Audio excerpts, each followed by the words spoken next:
There's really nothing quite like vintage hockey.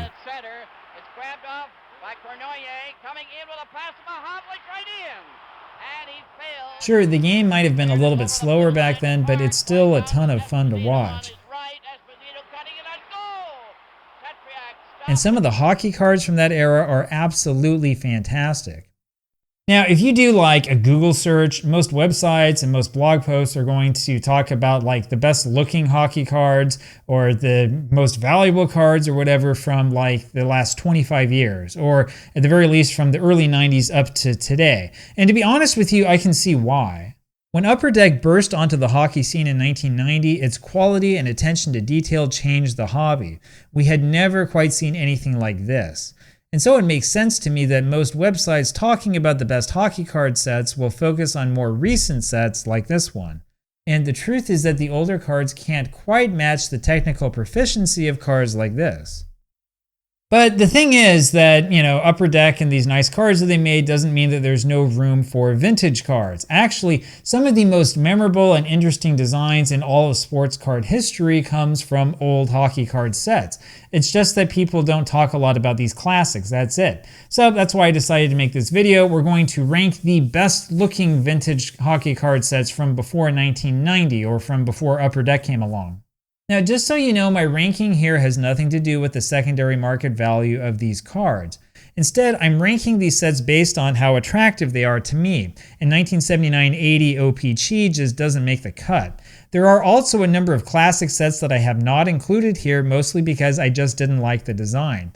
And although I've tried to include sets from a variety of eras in the history of hockey cards, I just couldn't find anything I liked from the 1920s. The same goes for those classic 1930s O-Pee-Chee sets, which really hurt my eyes to look at.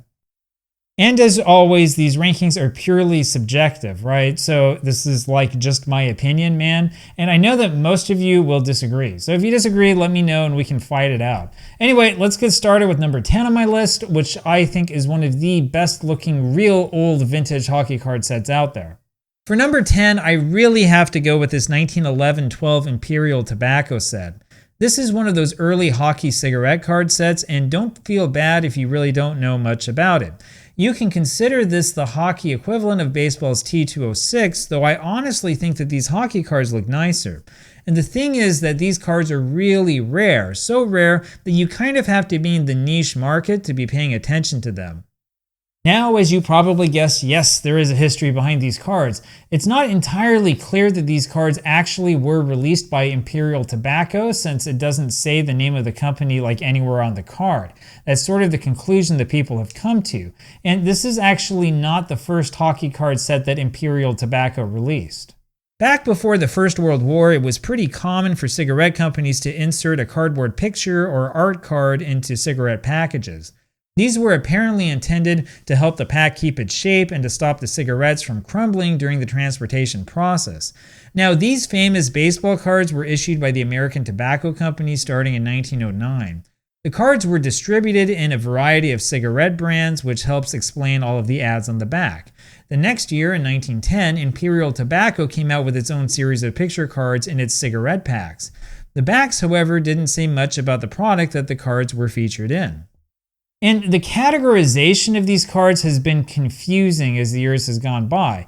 You see, we tend to call the 1911 set C55, but the 1910 set is called C56. So what's up with that? Well, it doesn't make very much sense.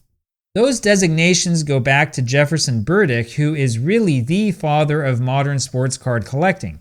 Burdick's card catalogs, which started in 1939, wound up being the standard for naming and categorizing these old cards.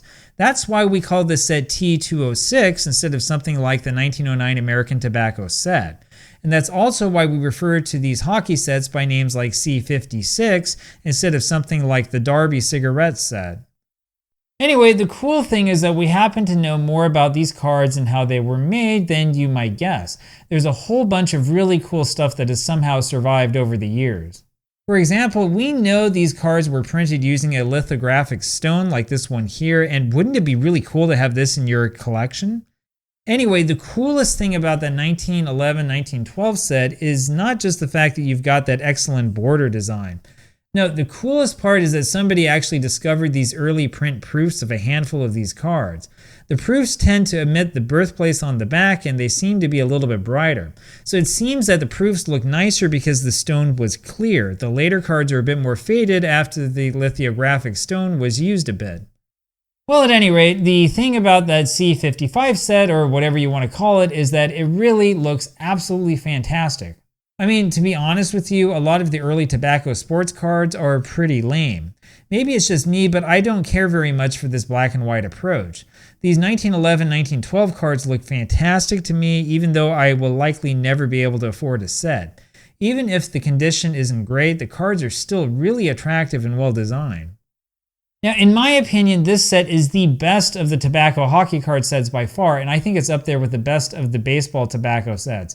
The C55 set really should be better known. We should have more people talking about this, and it would really be cool if companies went for this kind of approach again.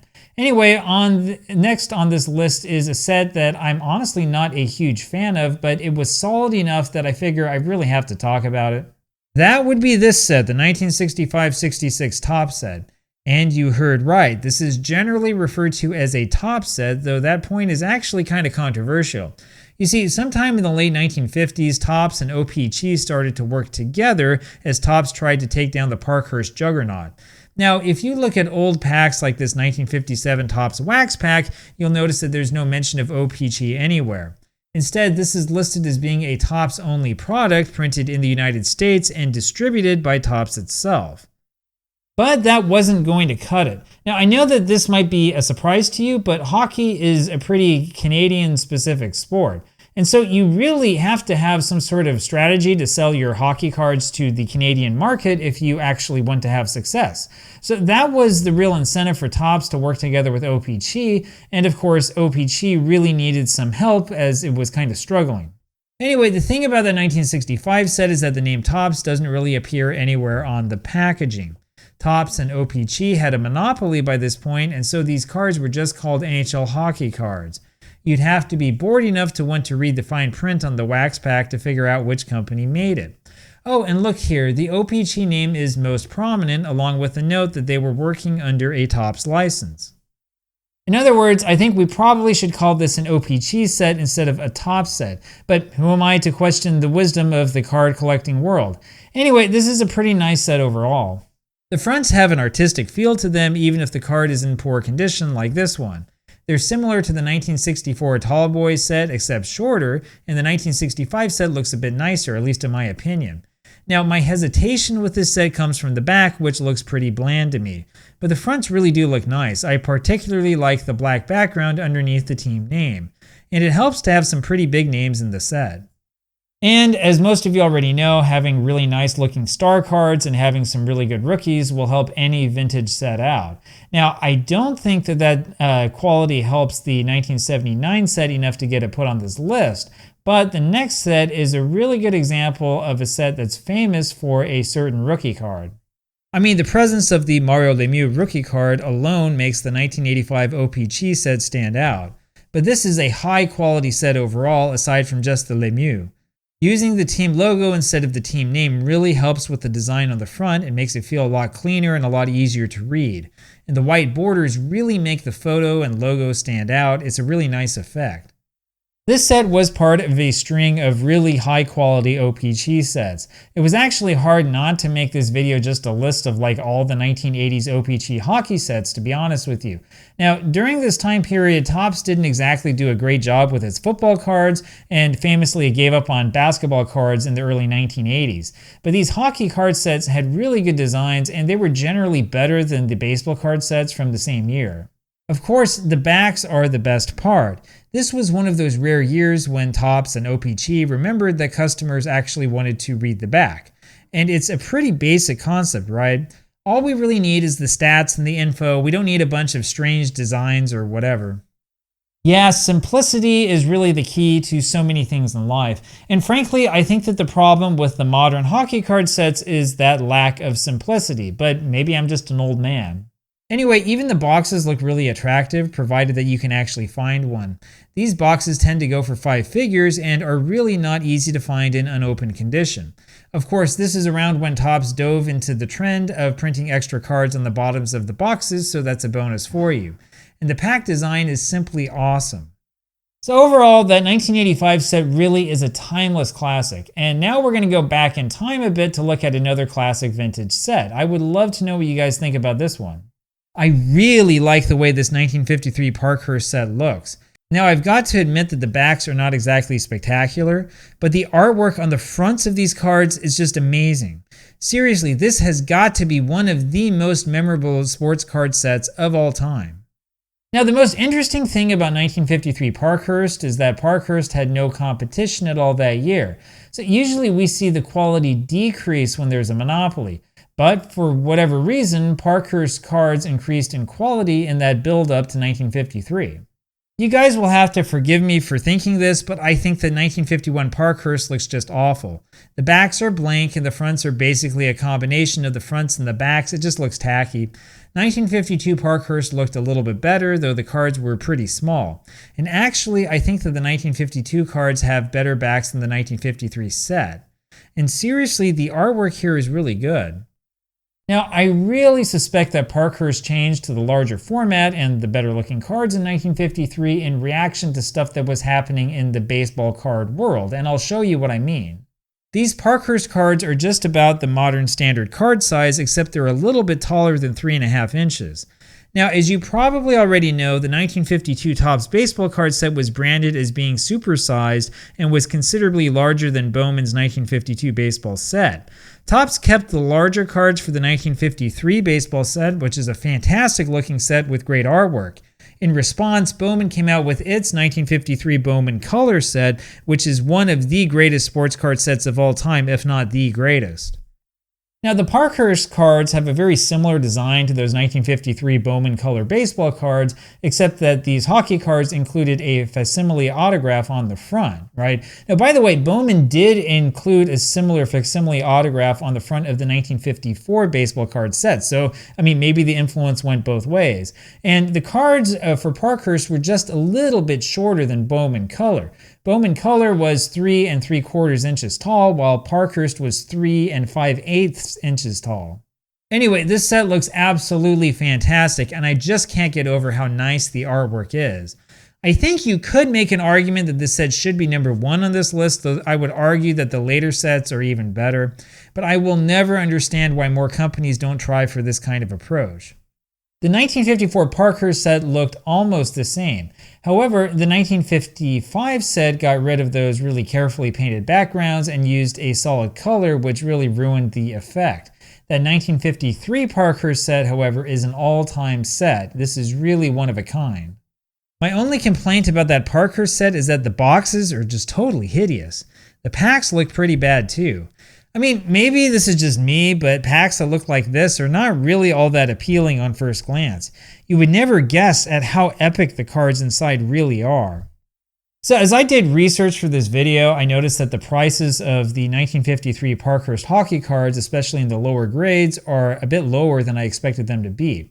This is especially true when you consider how much money some of the more modern big name rookie cards go for in hockey cards. Like seriously, if I had one of these, I don't know, Upper Deck rookies from the last 5 years, I would sell it and go buy a 53 Parkhurst card instead. Anyway, this set is a real sleeper, and it is something you should consider if you can actually afford it if you're not like me.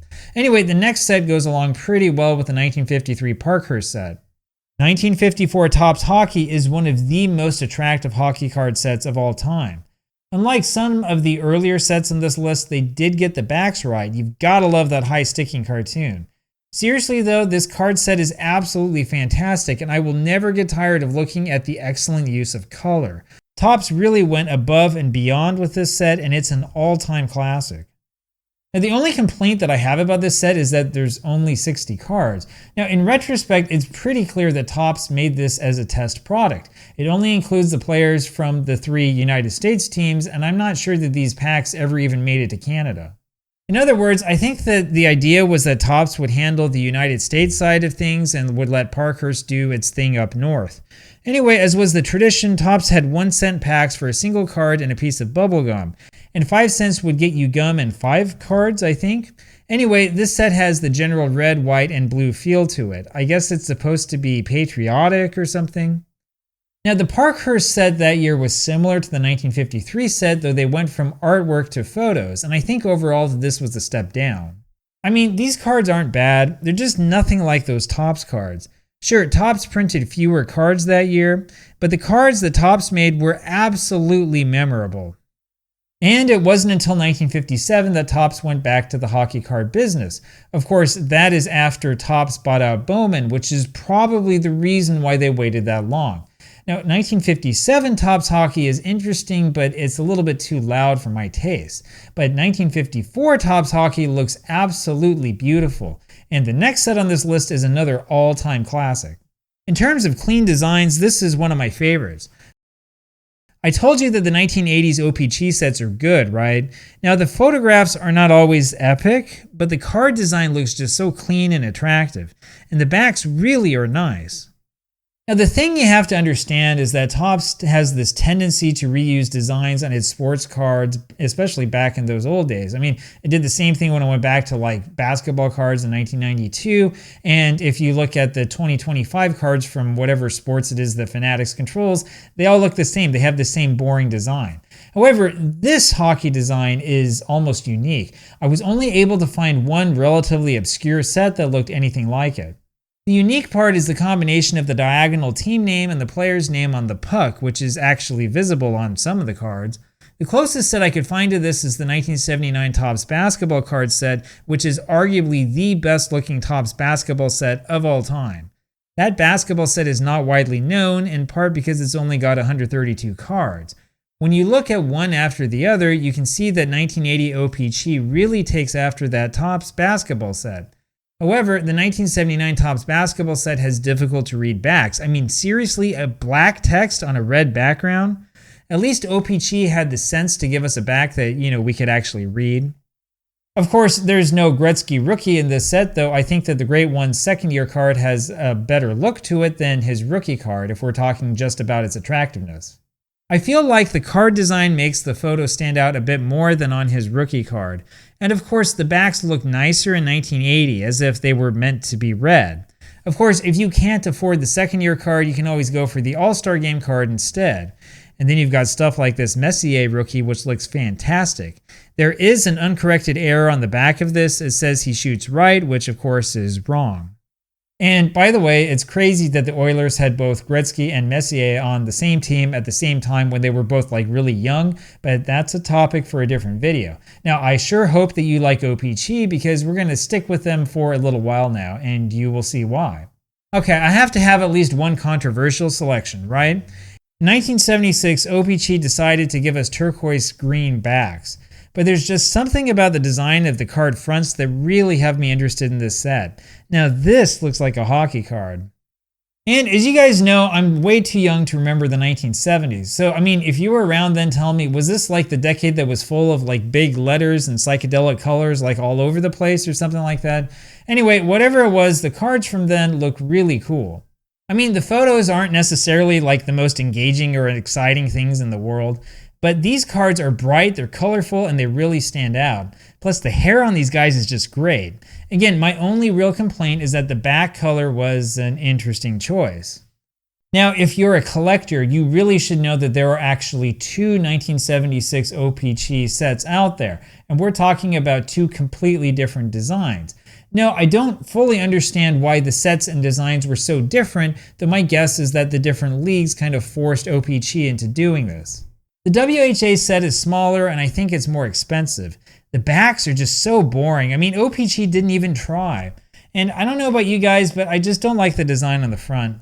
The All-Star cards are the same as the normal cards except for a couple of details that changed, which just feels really cheap. I mean, maybe this is a hard to find set. I really don't care. I just think it sucks. But I don't know, maybe you disagree with me. And I know that the rivalry between the NHL and the WHA was pretty fierce at that time. It's interesting to note, by the way, that Topps only did the NHL players in 1976 in the United States.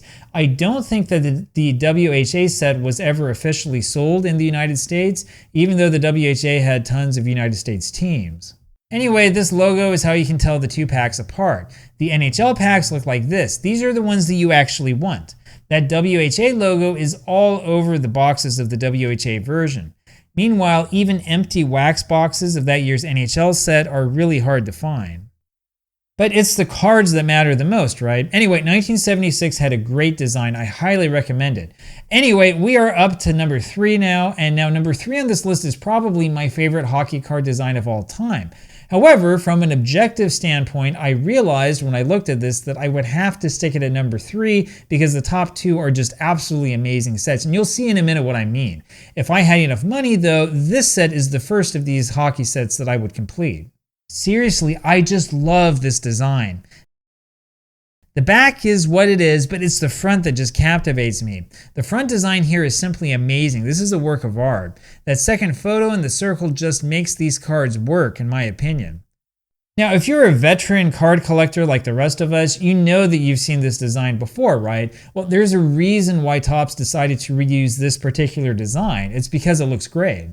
The 1983 Topps baseball set used the exact same card front. I remember back when these cards were legendary, and you will still find people on YouTube searching for 1983 Tony Gwynn rookie cards in packs. Anyway, for some reason, the only 2 sets that use this design are that 1983 baseball set and this 1984 hockey set, and it works really well. Plus, if you're a collector, there's something like 10 different Wayne Gretzky cards in this set. Seriously, the whole set is only 396 cards, and a whopping 10 of them are of the same player. It's almost like this guy was good or something. So I guess you could say that you've got a good chance of pulling a Gretzky, eh? The photography on these cards isn't too bad. Some of the photo selections were better than the others, of course. And I guess you're going to get your share of the cards when you lead the league in pretty much every category. Of course, the nice part about having so many Gretzky cards is that every pack feels like a winner. But then again, not all of these cards were made equal. And some of the design choices are a little bit odd, like this one for the team leaders. All in all though, this is a set worth remembering. And opening packs of this thing really must be a thrill. And so there you go, all 10 Wayne Gretzky cards.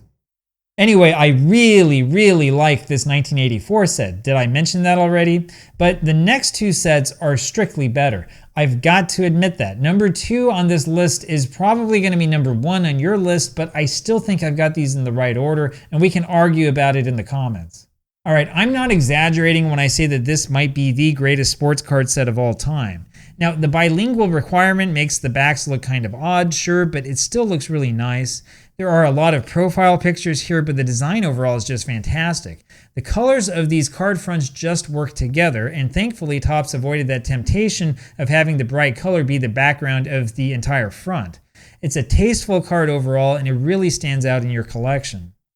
I honestly think that this might be the perfect hockey card, and the thing about it is that this card design was not really repeated in any of the other Topps products.